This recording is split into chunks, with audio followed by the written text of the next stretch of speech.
અમદાવાદના કોચરબ આશ્રમમાં લગ્ન પ્રસંગનું આયોજન થતા અનેક સવાલો ઊભા થઈ રહ્યા છે। ત્યારે શું છે સમગ્ર મામલો, આવો જોઈએ ખાસ અહેવાલમાં। મહાત્મા ગાંધી અમદાવાદમાં સ્થાપેલા કોચરબ આશ્રમમાં લગ્ન પ્રસંગનું આયોજન થતા સવાલો ઊભા થયા છે। કોચરબ આશ્રમમાં ગુજરાત વિદ્યાપીઠના કર્મચારીના દીકરાના લગ્ન પ્રસંગમાં ડીજેમાં કજરારે સહિતના ગીતો પર મહેમાનો ડાન્સ કરતા હોય તેવો વિડીયો વાયરલ થયો છે। તદુપરાંત ગુજરાત વિદ્યાપીઠના કર્મચારીએ પ્રસંગ માટે આશ્રમ ભાડે અપાતા હોવાનો પણ દાવો કર્યો છે।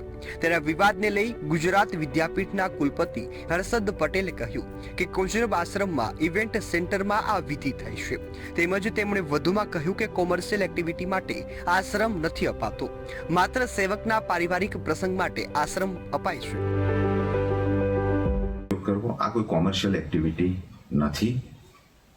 માંગલિક પ્રસંગો માટે એ વર્ષોથી ગુજરાત વિદ્યાપીઠમાં જે સેવકો છે એમના પારિવારિક પ્રસંગો માટે એમને અનુકૂળતા કરી આપવામાં આવે છે। ત્યારે આ મામલે ગુજરાત કોંગ્રેસના પ્રવક્તા ડોક્ટર મનીષ દોશીનું પણ નિવેદન સામે આવ્યું। તેમણે કહ્યું કે ઐતિહાસિક આશ્રમમાં ગાંધી વિચારધારા ભૂલાય છે। સત્તાધીશોએ ગાંધીજીની વિરાસતને નુકસાન પહોંચાડવાનું કામ કર્યું છે। ત્યારે આ મામલે સામાન્ય લોકો શું કહેશે, આવો જાણીએ।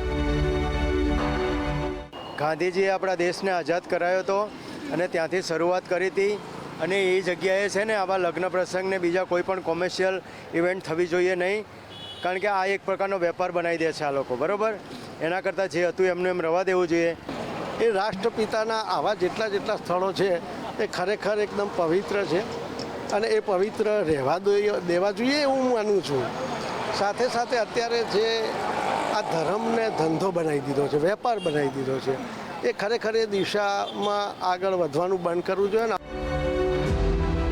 કોચરબ આશ્રમમાં લગ્ન પ્રસંગનું આયોજન થતા અનેક સવાલો પણ ઉઠવા પામ્યા છે, જેને લઈ હવે તપાસની માંગ પણ કરવામાં આવી રહી છે।